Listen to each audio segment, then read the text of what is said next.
Muy buenas noches, bienvenidos, bienvenidas a todos, a todas a este encuentro de este espacio para poder conversar sobre un tema que es fundamental en las discusiones que hemos tenido en la elaboración del documento de la nueva convivencia, que es el papel fundamental que cumplen los niños, niñas, adolescentes y jóvenes en el país, y es por eso que vamos a iniciar este diálogo con una conversación que creo va a ser muy buena y muy rica para poder debatir sobre el papel de niños, niñas y adolescentes y jóvenes, no solo como beneficiarios de políticas públicas, sino como constructores y diseñadores de estas mismas políticas.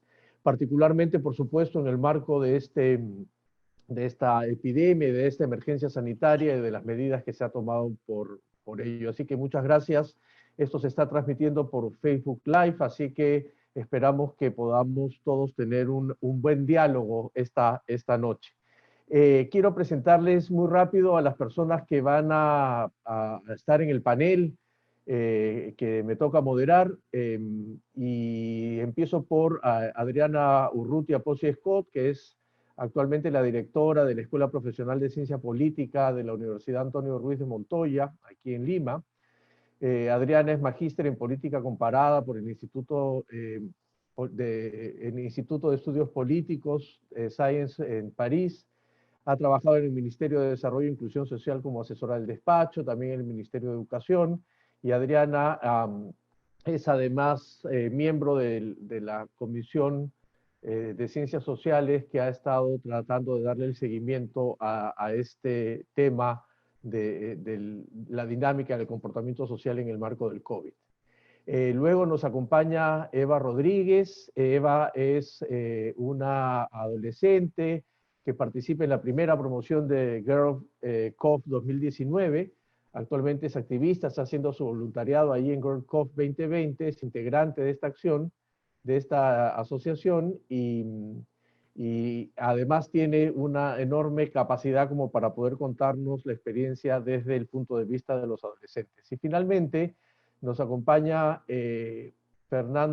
Jesús Tobar Orihuela, que es integrante del CONA Nacional y del CONA Regional de Moquegua, así que además de aportarnos sobre la perspectiva de los jóvenes, lo hará además también desde una perspectiva regional, y entonces creo que eso también es muy interesante.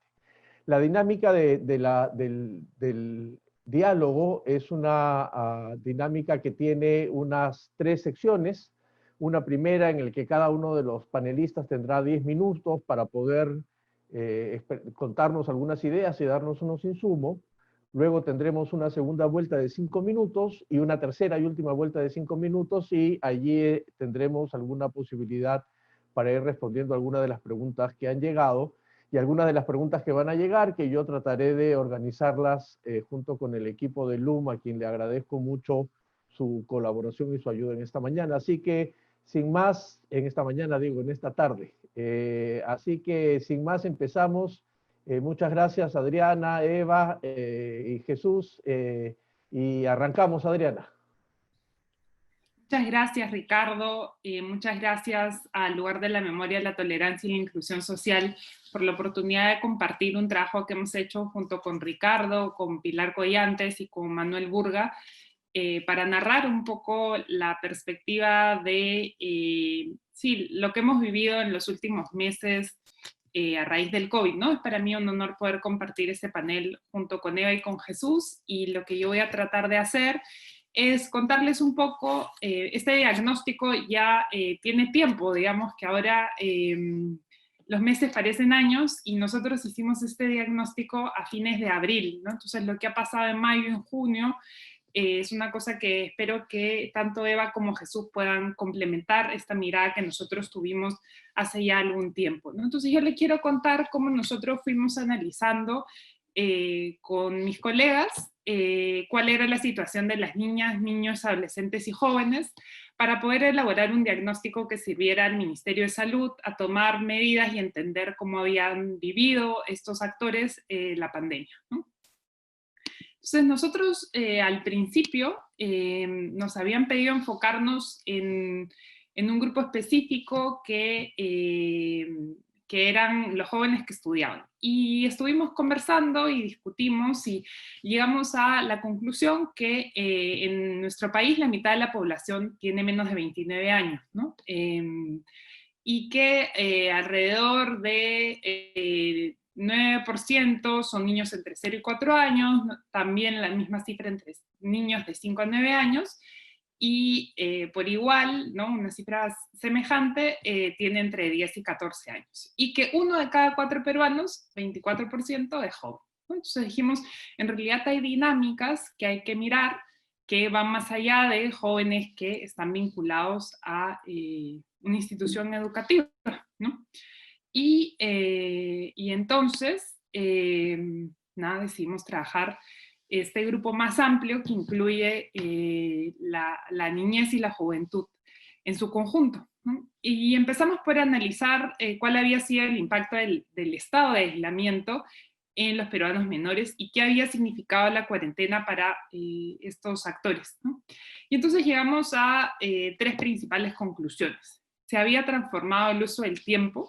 Los niños, niñas, adolescentes y jóvenes aportaban más ayuda, más con su tiempo en las tareas domésticas, ¿no? A los padres, a los familiares con los que convivían, pero también se había transformado el tiempo dedicado al ocio, ¿no? Al permanecer en la casa, esta frontera entre ocio, estudio, trabajo familiar no remunerado y trabajo se volvía más borrosa, ¿no? Y entonces había que replantearse eso. Y había que replantearse también cómo se divertían estos jóvenes y estos niños, ¿no? Entonces eso es una cosa que hay que considerar.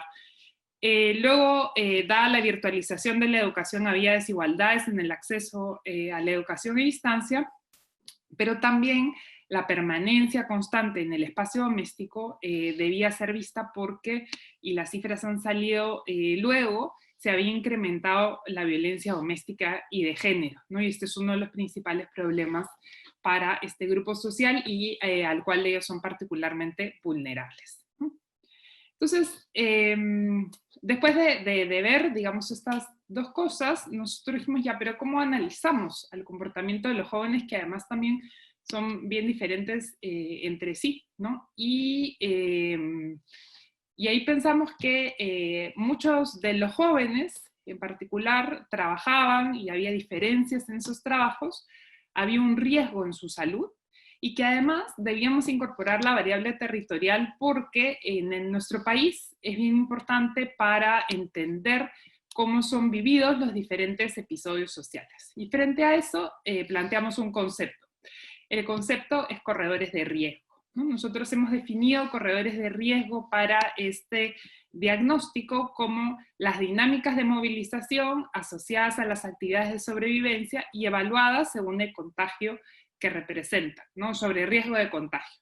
Entonces, los jóvenes se desplazaban para cumplir sus actividades y eso implicaba un potencial riesgo de contagio en función de la gente con la que se iban cruzando, ¿no? Y entonces eso llamamos nosotros corredores de riesgo y voy a pasar a explicarles los principales corredores de riesgo que identificamos en su momento.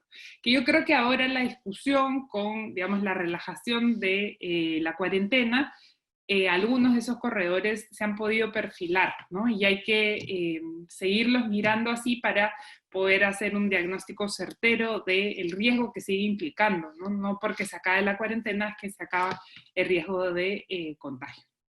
Entonces, hay en nuestro país más de 4 millones de estudiantes registrados en la educación básica regular.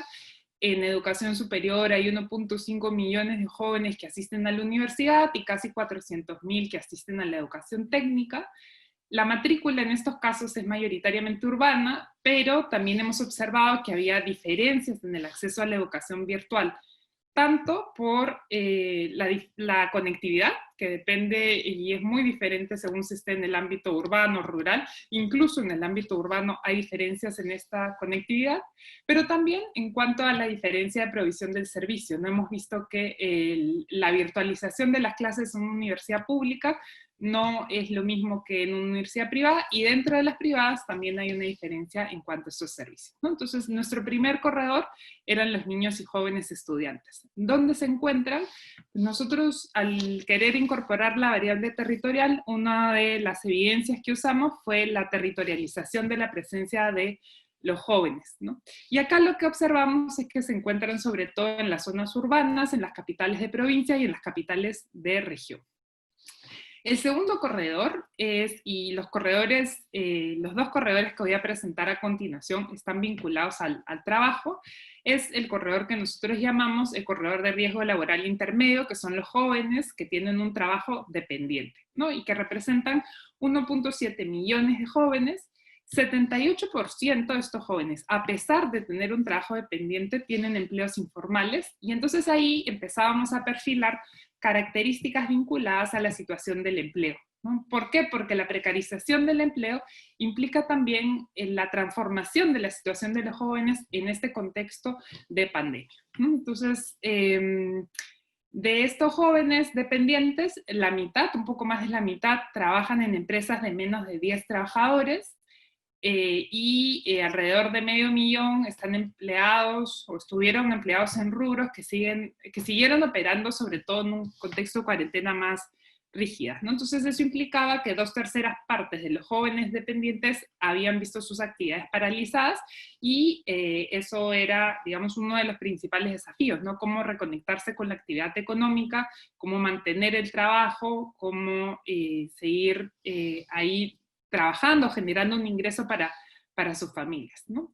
Y entonces, en una generación que todavía no tiene CTS ni AFP para retirar, ¿cómo iban a enfrentar ellos esa precarización laboral, ¿no? Era una de, digamos, las dudas que nosotros nos planteábamos, ¿no? Y entonces los jóvenes dependientes a nivel nacional encontramos que estaban principalmente en la costa, ¿no? Y sobre todo en el sur del país.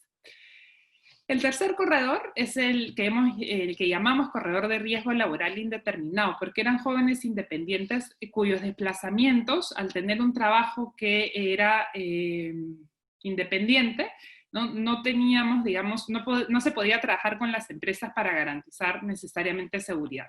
Estos jóvenes eran alrededor de 432.000, estaban en su mayoría en los Andes rurales y en la selva, y cerca de 200.000 mantuvieron sus actividades, ¿no? Aproximadamente la mitad están dedicados al transporte, almacenamiento y comunicaciones, y luego había un conjunto de otros servicios, ¿no? Entonces los trabajadores independientes se encontraban, como les comentaba, en la zona de la Sierra Central y en algunas provincias de la selva, ¿no? Pero después descubrimos que había un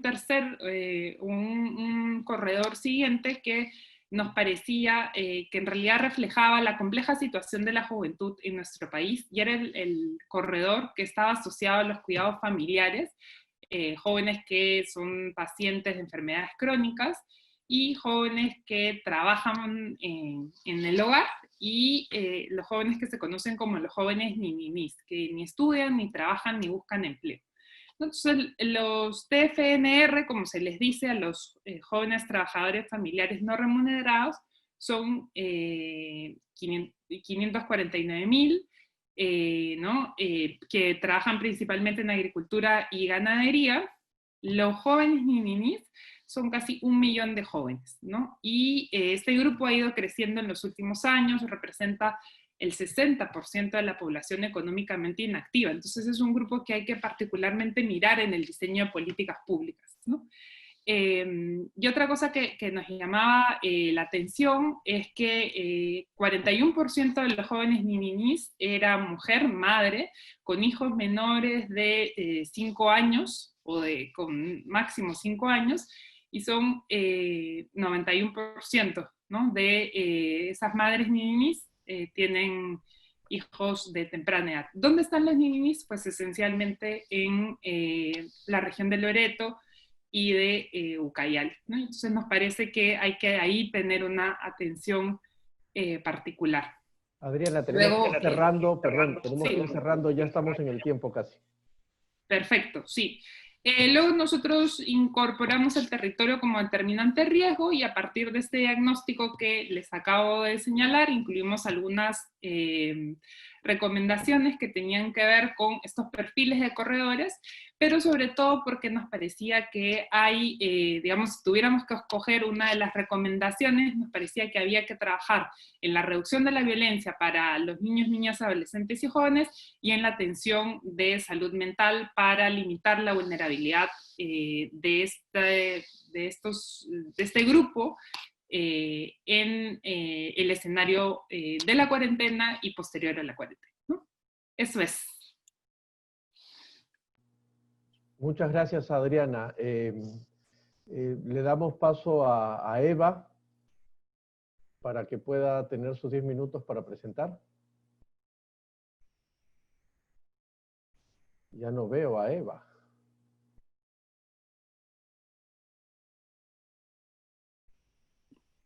Creo que Eva ha tenido un problema de conexión. Quizás podemos seguir con Jesús mientras soluciona su problema. Perfecto, perfecto. Jesús, ¿crees que podamos empezar contigo? Porque parece que Eva ha tenido un problema técnico. Entonces, si no te complica mucho, te pediríamos que más bien entonces ocupes el segundo lugar para poder compartir algunas ideas. ¿Te parece? Sí, sí, claro. Sí, voy a compartir unas diapositivas.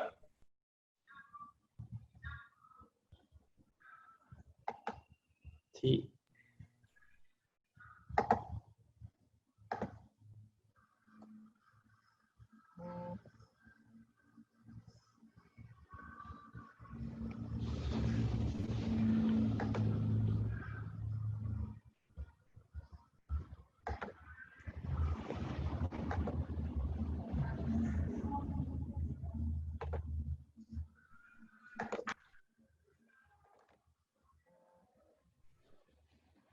Muy bien, adelante Jesús, gracias.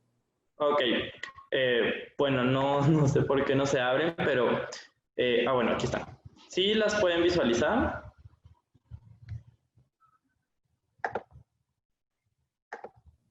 No, no la podemos ver. Ahora... Ahí está, ahora sí. Ok. Bueno, buenas noches con todos. Mi nombre es Jesús Fernando Tobar Orihuela. Soy representante del Consejo Consultivo de Niños, Niñas y Adolescentes, tanto del CONA Nacional y también represento al CONA de la región de Moquegua. Y bueno, el día de hoy, bueno, les voy a explicar un poco más o menos mi presentación sobre el CONA y cómo es que nosotros también de una u otra forma estamos tratando de participar y también de vernos involucrados durante esta emergencia sanitaria producida por el COVID-19. Bueno, el Consejo Consultivo es un espacio de participación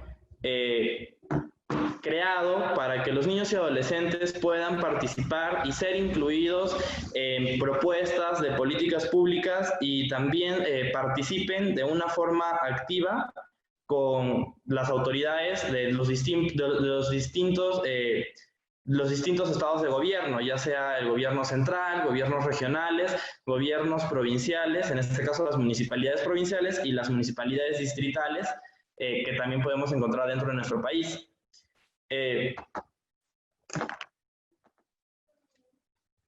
Nosotros cada año nos reunimos para poder tener una asamblea nacional donde nos reunimos todos los coordinadores del país para poder tratar asuntos de políticas públicas que favorezcan a la niñez y la adolescencia.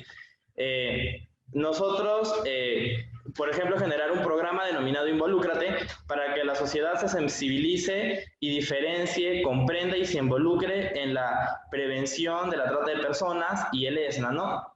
Podemos tratar diversos tipos de problemas en los que la niñez y la adolescencia se ven involucrados.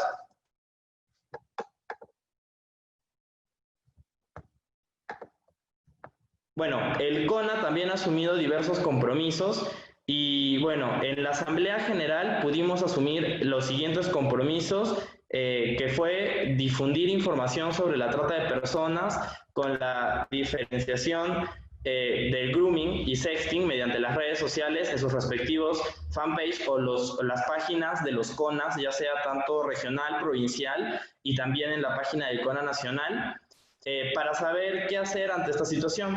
También que se envíe una solicitud para que un integrante del CONA pueda participar en la comisión multisectorial para que pueda observar, recibir y capacitarse, y sobre todo también recibir apoyo informativo sobre estos temas, ¿no?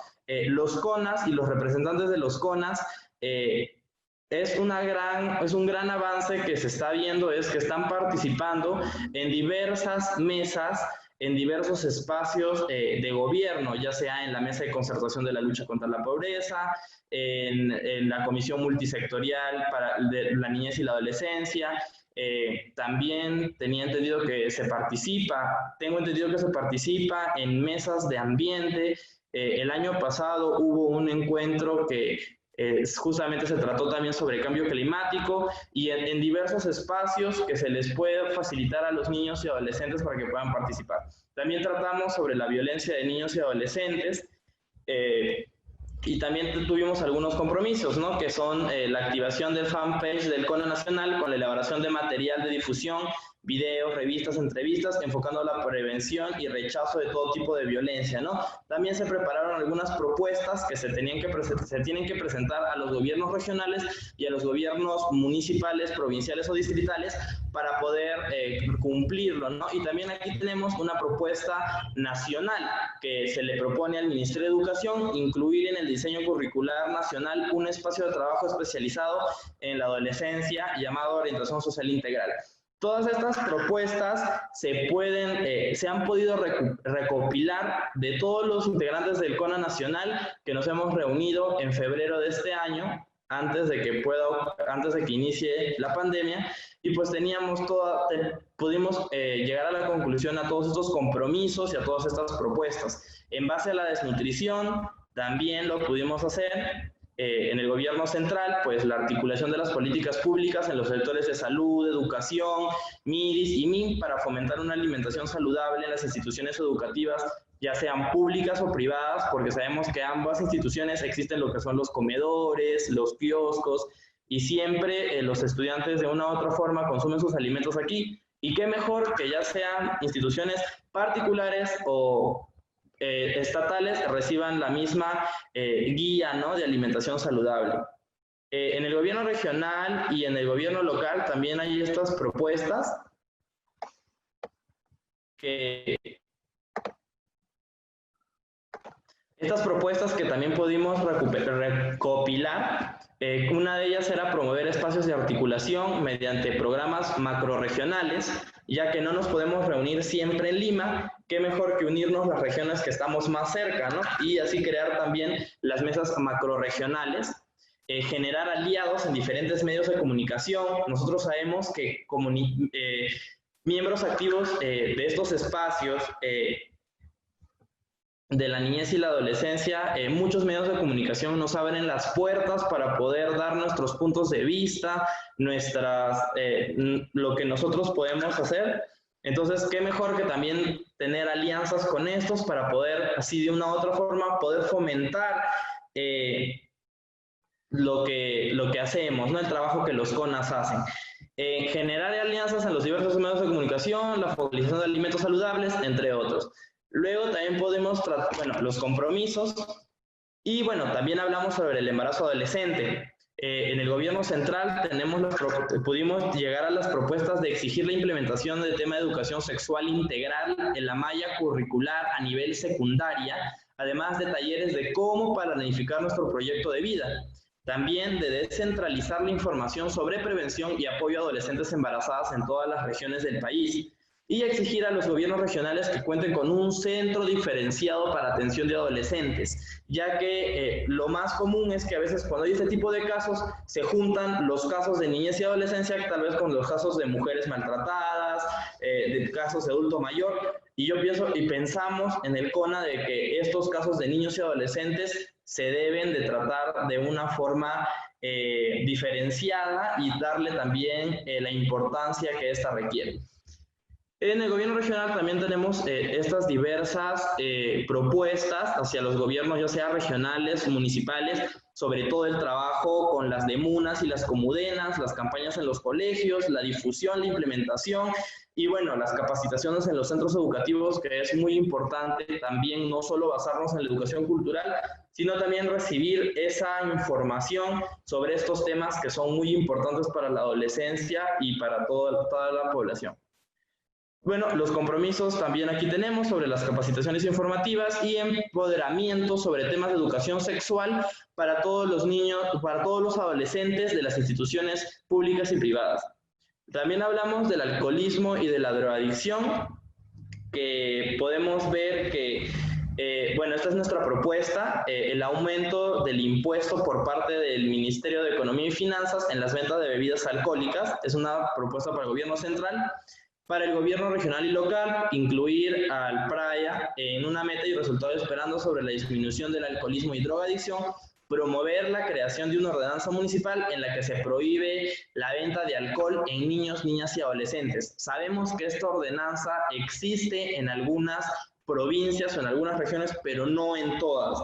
Y lo mejor sería que se pueda de una u otra forma en todas las regiones del país la implementación de esta ordenanza para poder que en todas las regiones se tenga esta misma ley y reducir el nivel de alcoholismo en niñez y adolescencia. El compromiso del CONA, nosotros como adolescentes nos comprometimos a promover las fiestas o los festivales Zanahoria, que son didácticos realizando actividades como concursos de baile, canto, arte, etcétera, para potencializar las habilidades de los adolescentes y que sean fiestas en las que no se encuentre alcohol ni drogas, pero sí se puede encontrar otro tipo de bebidas, otro tipo de comidas, otro tipo de cosas que podamos compartir que no sean alcoholismo o drogadicción. También tuvimos propuestas sobre cambio climático hacia el gobierno central y fortalecimiento y fiscalización respecto al cumplimiento de la ley del cambio climático, comprometer a los diferentes ministerios, instituciones para incorporar a la ODS dentro de sus planes de trabajo, la asignación de presupuesto destinado al enfoque y mitigación de la situación de ley al marco de cambio climático, la implementación de la Comisión Ambiental del CONA en el CNCC, que también dentro del CONA también estamos creando comisiones ambientales de adolescentes para que puedan participar en estos espacios. En los gobiernos regionales también tenemos aquí estas propuestas, la generación del Plan Regional de Acción frente al Cambio Climático y crear la ordenanza municipal que establezca la implementación de ciclovías para fomentar el uso de las bicicletas, ¿no? Por ejemplo, ahora en la pandemia hemos podido ver que casi la mayor parte de la población empezó a usar las bicicletas. Y qué bonito se veía en el caso de los niños adolescentes salir a la ventana de nuestras casas y ya no ver que subían y bajaban autos, sino de que subían y bajaban bicicletas, ¿no? Y como que era algo más sano en el caso de protegernos a la pandemia, al COVID, pero también era algo muy llamativo ya que anteriormente esto no lo veíamos. Anteriormente, como digo, veíamos vehículos, camiones, entre otros, y pues ahora vemos algo diferente. Jesús, tenemos que ir cerrando ya. Ok, sí. Bueno, tenemos las propuestas de cambio climático, las propuestas también que le teníamos que proponer al gobierno central y el compromiso del CONA. Para terminar, cabe resaltar que en la actualidad contamos con 569 CONAs a nivel nacional en las diferentes regiones. Total de CONAs distritales tenemos 446 CONAs, en el caso de los CONAs provinciales tenemos 99 y en el caso de los CONAs regionales tenemos 24 CONAs regionales. Es un avance muy positivo y esperamos también seguir que los CONAs se sigan creando en todo el país. Muchas gracias. Muchas gracias, Jesús, por presentarnos esta perspectiva de lo que hace el CONA. Y ahora vamos a invitar, no a Eva, porque Eva ha tenido un problema con la conexión a internet, pero felizmente va a hacer la presentación porque la han trabajado de manera conjunto Jimena Millán, así que más bien le damos el paso a Jimena para que pueda conectarse y contarnos un poco la perspectiva que quiere proponernos para la discusión de esta noche. Así que adelante, Jimena, a ver si te encuentro por aquí. Ahí está Jimena, muy bien. Bienvenida, Jimena.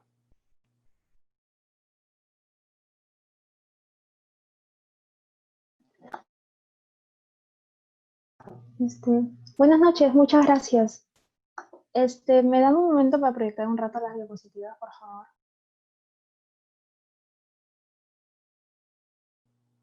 Sí, claro.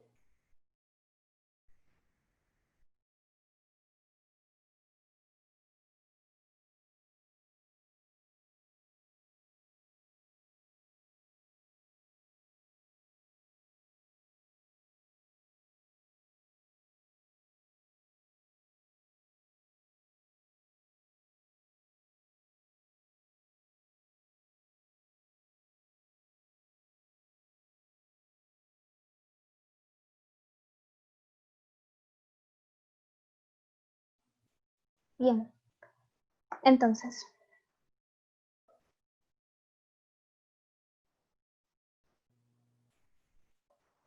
Todavía estamos, no aparece. bueno, está cargando, Ah, creo. perfecto. ¿Ya está? Aún no.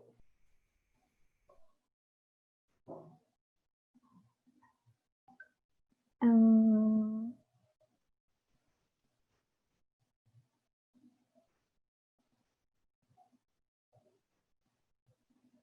creo que no quiere cargar. Probablemente si sale, si vuelves a intentar de repente. Sí, se ha habido un lajeamiento.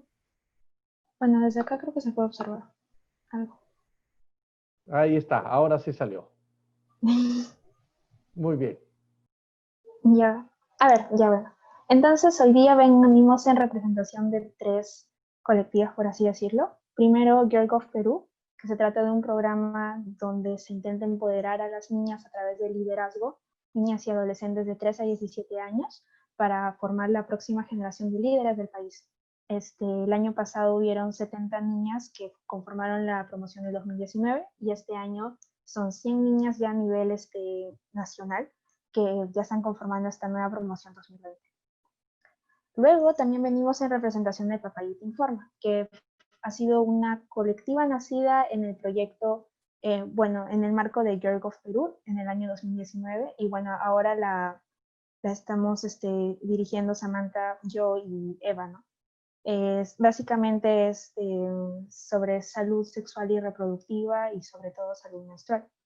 Y por último, venimos con esta nueva colectiva dirigida por 23 adolescentes feministas de Lima Metropolitana, que se llama Girl of Perú en Acción, y en las cuales intentamos asegurar la participación activa de las adolescentes, tanto en incidencia pública, política y social. Ya va. Y ahora sí, en el marco de esta mesa de diálogo.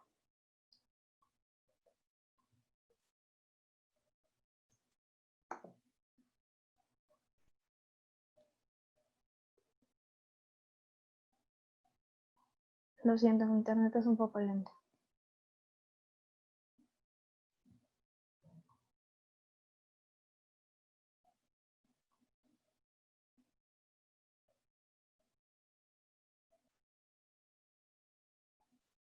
Y bueno, en esta mesa de diálogo, donde el tema principal somos las niñas, niños, adolescentes y jóvenes, vamos a intentar contestar a las problemáticas. Bueno, lo siento, no está bien. Bueno, primero, al leer tanto el estudio como al ver nuestra propia vida personal y nuestro contexto, nos damos cuenta de una de las grandes problemáticas es el sistema educativo virtual, que tiene muchas ventajas al igual que desventajas. Una de las ventajas sería, bueno, para algunos la mayor flexibilidad de horarios, pero también es una gran desventaja ya que no todo el mundo puede acceder a estas plataformas por distintos motivos, la falta de recursos, el colegio que no implementa ningún método virtual, ya sea privado, Y de ahí otro gran problema es que cada quien va a su ritmo. Esto puede ser una ventaja, pero también una gran desventaja, ya que todo este sistema de educación virtual crea grandes desigualdades entre los adolescentes, ya que no todos los adolescentes vamos al mismo ritmo de estudio, no todos los adolescentes somos independientes, porque en realidad este sistema de educación virtual pone muy en prueba la autonomía de cada uno. Basta que tú te atrases y no va a haber nadie que te esté diciendo tienes que continuar, no hay nada, por así decirlo, pendiente. Y además que no todos, por distintos motivos, ya sea por discapacidad, problemas emocionales o ya de salud mental, no todos vamos a poder acceder a este sistema. Entonces es bastante discriminatorio, en cierto modo. También está el problema de la salud mental, ya que nos hemos podido dar cuenta, creo que todos, que ha habido un gran incremento de ansiedad y de estrés, tanto en adolescentes, pero también en todas las personas, creo. Bueno, sobre todo en los adolescentes los problemas podrían ser a raíz de las tareas, el hecho de estar encerrados prácticamente con las familiares durante largos periodos de tiempo, que si bien ha creado, por así decirlo al inicio, una gran relación entre la familia, también llega a ser bastante estresante estar tantas horas, días con las mismas personas. Y además que también el hecho de estar encerrados lleva al pensamiento más profundo como el futuro, y sobre todo los jóvenes que ya están por acabar el colegio, que están en plena universidad, como no sabemos muy bien qué hacer, como que la sensación de que no hay tiempo ni nada. Además el aislamiento social, o sea, todas las relaciones sociales están siendo fragilizadas. ¿Cómo sobrevivimos por nuestra cuenta? Sin ver a los amigos, que es mucho más difícil. No es lo mismo ver a tu amigo en persona que ver a tu amigo a través de una pantalla. Y eso también afecta mucho. Además, la privacidad, porque al estar con distintas personas, en cierto modo ya no tienes tiempo para ti mismo. No todas las personas tienen la suerte, por así decirlo, de estar en un cuarto independientemente. Muchas personas viven en un mismo cuarto, como por 3, por 2. Entonces, es muy complicado. Y además también están las distintas distracciones, ya que estar en el colegio no es lo mismo que estar en casa. Entonces, cuando tú estás en casa estudiando, eres mucho más propenso a procrastinar. Y creo que ese es un gran problema que están viviendo ahorita la mayoría de adolescentes. Frente a todo esto, también nos podemos decir a qué retos nos vamos a enfrentar, ya que todos estos han sido los retos que nos vamos a enfrentar ahora nos estamos enfrentando en esta pandemia, pero a qué retos nos vamos a enfrentar en un escenario post-pandemia. Primeramente, la reinserción social. No va a ser lo mismo vivir de una vida social después de haber vivido todo este proceso de aislamiento.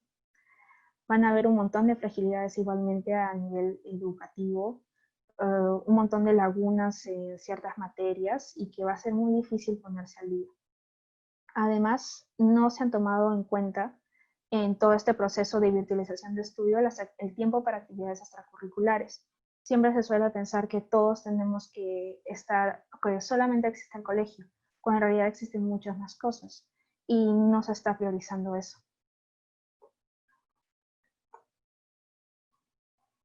Y con respecto al estudio que hemos visto, que hemos tenido la suerte de leer, se han propuesto muchas soluciones al respecto, ¿no? Estaba lo de la ley Jurín, que es una gran iniciativa, al igual que tomar en cuenta la inserción de distintas comunidades vulnerables como los discapacitados, que no se han tomado en cuenta en este proceso de virtualización.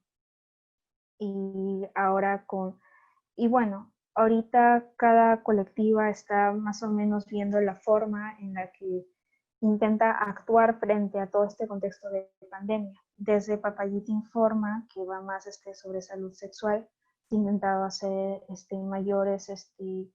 mayores discusiones con respecto a temas como el autocuidado durante este proceso de pandemia.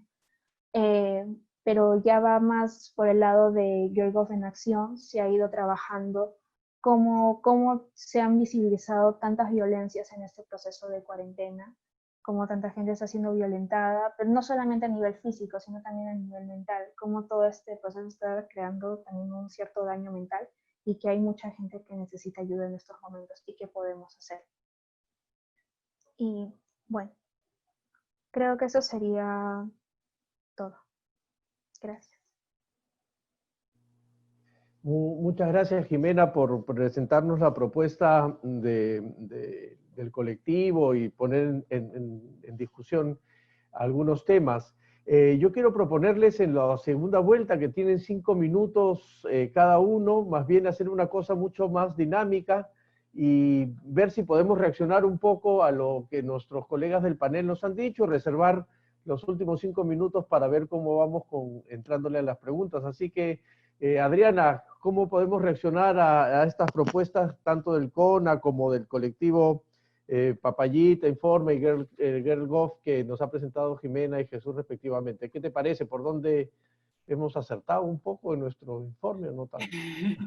No, en realidad muchísimas gracias a Jesús y a Jimena porque, bueno, confirma para mí en todo caso una cosa que ya sabíamos, que es en realidad mucho más complejo de lo que nosotros habíamos planteado y que además hay que tomar en consideración toda una red de participación de los niños, niñas, adolescentes y jóvenes en lo que yo llamaría, sí, la gobernanza en salud, ¿no? Y entonces ahí hay que tomar en consideración como esos espacios de participación de los jóvenes para pensar la participación comunitaria en salud, ¿no? Y esto como un mecanismo para fortalecer la gobernanza en salud. Entonces yo creo que ese es el primer punto. Pero el segundo punto es, y a partir sobre todo de lo que decía Jesús, ¿no? Cuando Jesús decía los CONA, y yo pensaba en los CONA y cómo se vinculan con la CENAJU, ¿no? Entonces yo también creo que hay una gobernanza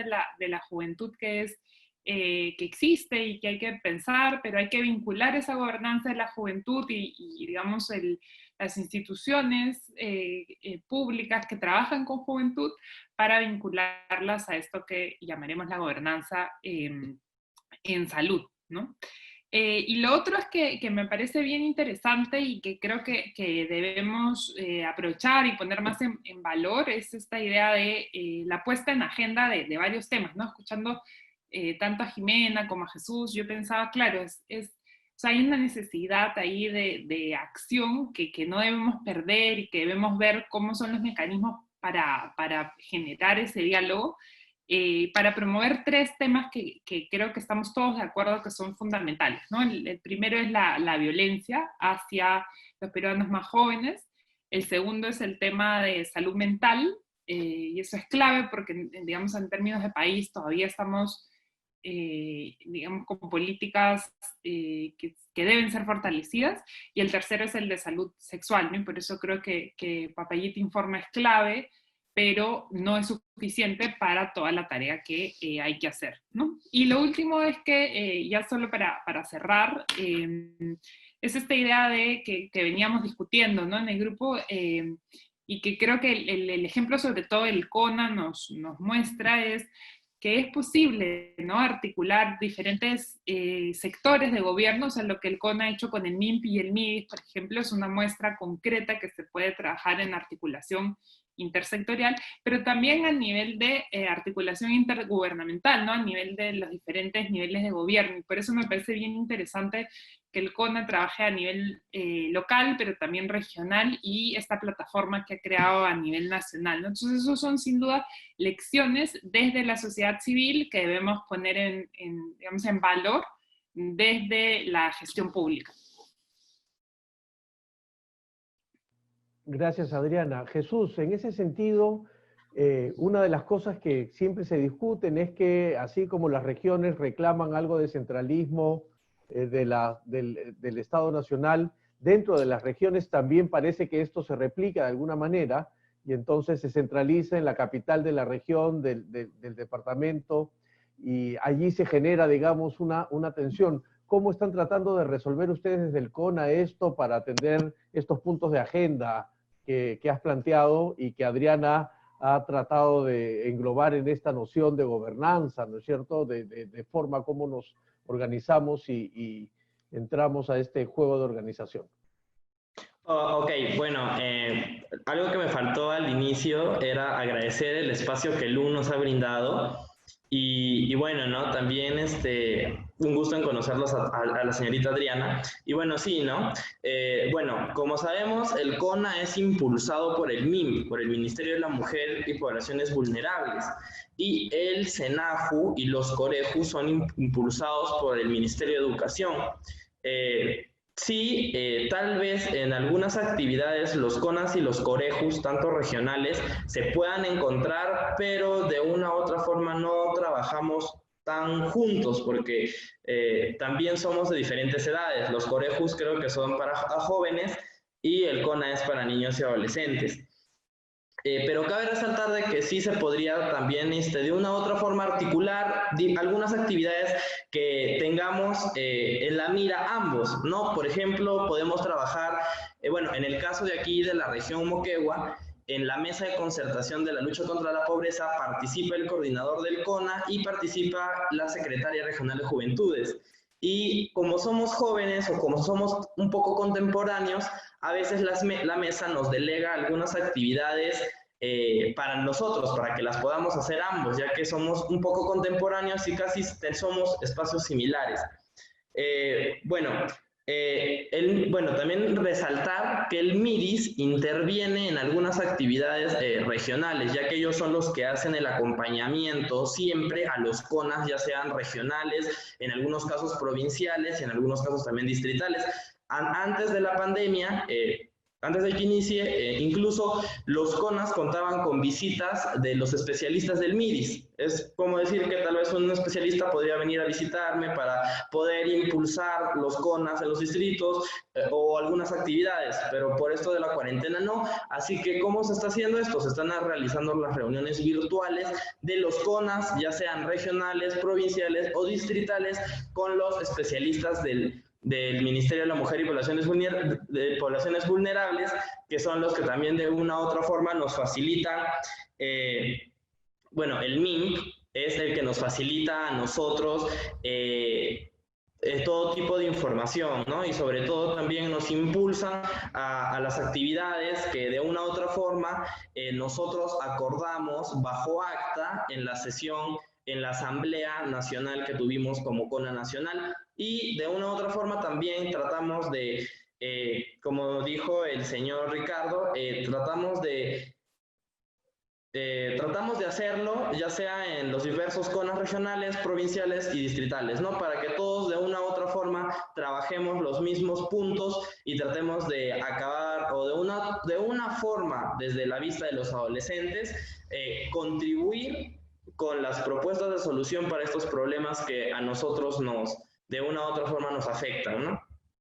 Eso sería todo. Muchas gracias, Jesús, muchas gracias. Y en este contexto de cómo vamos organizando las agendas, Jimena, ¿cómo se te ocurre que hay que empezar a reconstruir esta agenda de salida de la emergencia sanitaria que a partir de mañana empieza con algunas restricciones, pero oficialmente empieza, a partir de todo lo que ustedes han ido identificando? ¿Por dónde vienen las propuestas y la agenda concisa para poder atender algunos de los problemas detectados por ustedes, por ejemplo, en los temas de educación o en los temas que tienen que ver con la salud mental? ¿Por dónde podríamos enganchar esas agendas para plantear una cosa un poco más fuerte, digamos, sobre el tema?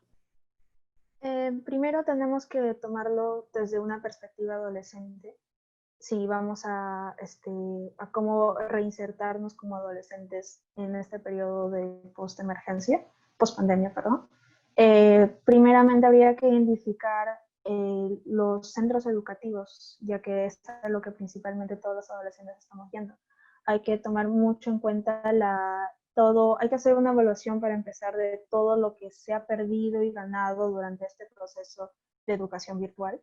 Y de ahí cómo vamos a poder trasladarlo todo, cómo retomar el curso intentando perder lo mínimo de cosas. Aparte de eso, también hay que tomar en cuenta la vida social de los adolescentes, cómo reintegrarnos otra vez. Primero hay que revisar la currícula escolar, ya que no creo que sea conveniente continuar con la currícula escolar como normalmente se debería de hacer, sin tomar en cuenta todo el periodo que se ha perdido. Eso. Aparte, sí creo que también faltaría ver sobre los centros de salud, ya que ha habido estoy pensando más sobre los pacientes adolescentes que necesitan ayuda, ya que frente a todo este momento de centralización hacia los casos de COVID-19 se ha olvidado mucho las otras enfermedades y otros posibles pacientes que han habido. Entonces también hay que tomarlos en cuenta en este momento de reinserción, que es sobre todo reinserción social. Muchas gracias, Jimena. Tenemos una última vueltita muy corta como para ir tratando de ver por dónde respondemos algunas de las preguntas que llegaron. Hay varios comentarios en el Facebook que van en la línea de lo que hemos ido conversando ahora, pero entonces tenemos unos minutitos más para una tercera vuelta y ver si podemos organizar un poco las preguntas que ya habían ido llegando. Así que empezamos nuevamente. Ahora podemos cambiar un poquito y empezamos con Jesús.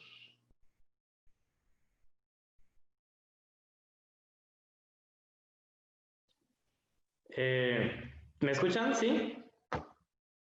Ok, bueno, claro, ¿no? Y como también compartirles que los niños, niñas y adolescentes tenemos diversos intereses, diversas demandas, diversas también emociones que creamos como adolescentes, ¿no? Que nos nacen.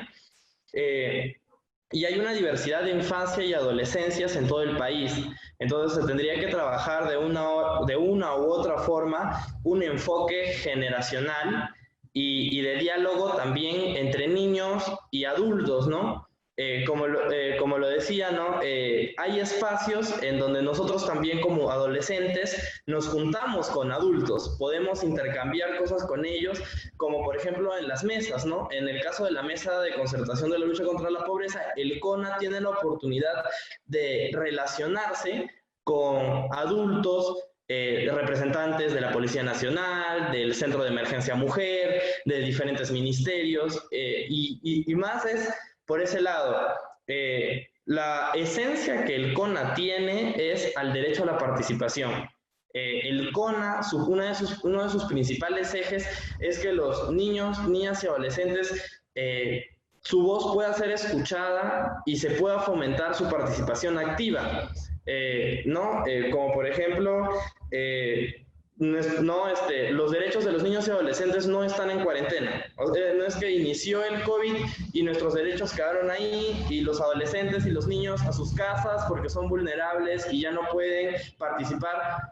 No, sino seguir participando. El CONA, bueno, vuelvo a resaltar, diversos miembros de los CONAS, ya sea de la Amazonía, de la zona central del país, de la zona norte, del sur, vienen participando en diferentes espacios de manera virtual, conversatorios, debates, mesas de diálogo, entre otros, y podemos ver que de una u otra forma las autoridades y las personas adultas sí están tomando en cuenta la voz de los adolescentes, pero no sabemos que los adolescentes que no participan del CONA no tienen esta oportunidad. Entonces, tal vez podría hacer una de diversas actividades, ¿no? Y poder enfocarlos, como la amiga Jimena dijo, ¿no? En la educación no es igual para todos. Podemos ver grandes brechas, podemos ver que la educación en la zona, incluso hay grandes brechas en la diferencia en la educación en la zona urbana, porque algunos niños y adolescentes, sí, incluso hasta universitarios, tienen más posibilidades que otros estando en zona urbana. Entonces, imaginémonos la gran brecha que hay entre nosotros que somos adolescentes, entre los niños y entre los universitarios de la zona urbana con los universitarios de la zona rural, ¿no? Entonces, tratar también de que incluso en el sector salud, como la señorita Adriana también comentaba, ¿no? En el sector salud de repente también hay grandes brechas de atención, tanto en la zona rural como en la zona urbana, porque en la zona urbana también hay algunas personas, algunos adolescentes, algunos niños que están asegurados, que cuentan tal vez con una atención de salud de calidad, pero hay otros que no, y viven en zona urbana. Entonces también nos podemos imaginar cuál sería la brecha del sector salud entre la zona urbana y la zona rural.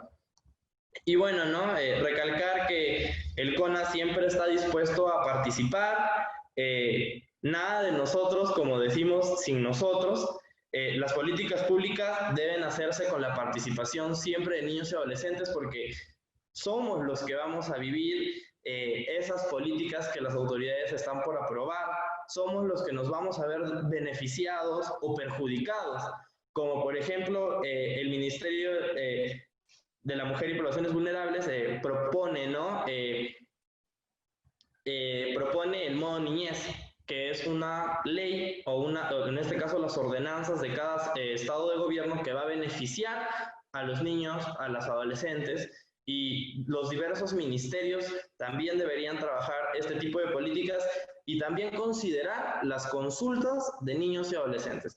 Ahora lo hace el MIM, también lo puede hacer el Ministerio de Educación, pero qué bonito sería que el MINJUS, el MINSA y los otros ministerios también hagan consultas, no solo a niños y adolescentes, sino también a los jóvenes a través de los ENAJUS, de los COREJUS, y bueno, en este caso creo que también existen los COPROJUS, ¿no? Qué bonito sería que también todos estos espacios, y no solo estos, sino la diversidad de espacios de participación, como la señorita Adriana dijo, que es la sociedad civil organizada en diferentes espacios, ya como sabemos, ¿no? Están las diferentes ONGs, organizaciones juveniles, que también se les puede hacer una consulta y también saber su punto de vista, su opinión, qué sienten y qué propuestas también tienen para mejorar los problemas que también nosotros como sociedad presentamos. Porque a veces tal vez estamos acostumbrados a solo presentar problemas y no dar soluciones. Entonces, lo ideal sería también pedirles una consulta sobre las soluciones que ellos planean. Eso sería todo. Gracias. Muchas gracias, Jesús. Jimena, unas palabras finales para ir cerrando ya esta noche. Sí, claro. Primero, bueno, agradecer la oportunidad, ¿no? Luego también, con respecto a lo que decía el compañero Jesús, concuerdo bastante en que son necesarias las mesas de diálogo, pero también mesas de diálogo con un representante de cada problema. No podemos intentar como buscar soluciones o intentar pensar en soluciones para unas comunidades de las cuales no podemos identificarnos o que simplemente el problema no lo podemos manejar. O sea, necesitamos un representante de cada comunidad que necesite ayuda para poder así empatizar mucho mejor y que, como dijo el compañero, necesitamos propuestas de solución para cada problema, porque no podemos avanzar con puros problemas. Gracias. Mil gracias, Jimena. Adriana, vueltita final. Muchísimas gracias a todos y al LUM por organizar este espacio, a Jesús, a Jimena. Me ha encantado escuchar y discutir con ustedes este diagnóstico que nosotros teníamos, ¿no? Yo creo que hay también una pregunta latente y que está, ¿no? Ahora que Jesús hablaba del modo niñez, yo creo que el modo vida, el modo todo en realidad, tiene una nueva modalidad que es la virtual, ¿no? Y la diferencia, digamos, de la experiencia virtual de los niños, niñas, adolescentes y jóvenes con lo virtual es que son, como se les dice, nativos digitales, ¿no? Entonces, desde esa experiencia de la vida, creo que hay que empezar a discutir públicamente cómo la virtualidad, como lo hemos hecho ahora, afecta, digamos, esta nueva normalidad que se le está diciendo, pero también cómo la virtualidad debe ser tomada en cuenta en las decisiones públicas, dialogando con los actores que son los niños, las niñas, los adolescentes y los jóvenes, ¿no? Entonces, creo que ahí también es un llamado a que Jimena, Jesús, desde sus organizaciones, pues empiecen a discutir eso de la virtualidad como un espacio para pensar en lo público y cómo lo público debe incorporar a la virtualidad en este escenario post-pandemia, ¿no? Que era un poco lo que nos preguntaban los asistentes, el público, ¿no? Entonces, yo creo que eso es un punto para seguir discutiendo y por mi lado, desde la Universidad Antonio Ruiz de Montoya, muchísimas gracias a todos. Muchas gracias, Adriana, Jesús, Jimena, por esta presentación y por esta tarde. Creo que hay como varios puntos para hacer. Yo no quiero en ningún caso concluir nada, pero sí dejar algunos temitas muy rápido para que desde nuestros propios espacios podamos seguir discutiéndolo y debatir, que es parte de la conversación que hemos tenido, ¿no? El primero es que efectivamente existe una agenda de niños, niñas, jóvenes y adolescentes, y es una agenda que se tiene que alimentar y que trabajar. Desde los diagnósticos, desde la política pública, desde la discusión y el debate público, pero en todo caso no hay que perder de vista que hay una agenda que hay que desarrollar aún más y que se necesita y que es importante para el país. Un segundo tema tiene que ver con la necesidad de hacer la cosa lo más intersectorial posible y lo más intergubernamental posible. Allí donde hay mayor articulación, hay mayor probabilidad de que estas agendas puedan efectivamente estar mucho más presentes. Un tercer elemento que tiene que ver con esto que en las tres presentaciones ha saltado muchísimo, que tiene que ver con la evidencia de cómo esta emergencia sanitaria le ha puesto un reflector a un problema viejo en el Perú, que tiene que ver con las desigualdades sociales. Y que no todos hemos no solo tenido las mismas condiciones para poder afrontar las medidas tomadas como consecuencia de la emergencia sanitaria, sino que después de esto también vamos a tener unas brechas enormes que hay que empezar a cerrar y que ojalá formen parte de las agendas de niños, niñas, jóvenes y adolescentes. Y finalmente, este tema al que hace referencia Adriana y que lo ha hecho Jimena muy especialmente y Jesús también hacia el principio de su presentación, y es que probablemente uno de los retos más grandes tenga que ver con el cambio cultural de la presencialidad física. Como esto que la presencialidad virtual, que estaba reservada por espacios muy particulares de nuestra vida, en donde era posible no tener ningún problema si empezamos a testear y mandar chats en el WhatsApp, ahora se ha vuelto parte de lo cotidiano y ya no una excepción. Y entonces mi invitación es a que pensemos si también esta nueva forma de convivencia, esta nueva forma de normalidad, esta nueva forma de regreso, no también debería hacernos pensar el valor y la importancia que tiene la presencialidad virtual, porque de alguna u otra manera en esta hora y 10 minutos todos hemos estado juntos a pesar de no haberlo estado físicamente. Muchas gracias a Jimena, Adriana y a Jesús por sus palabras.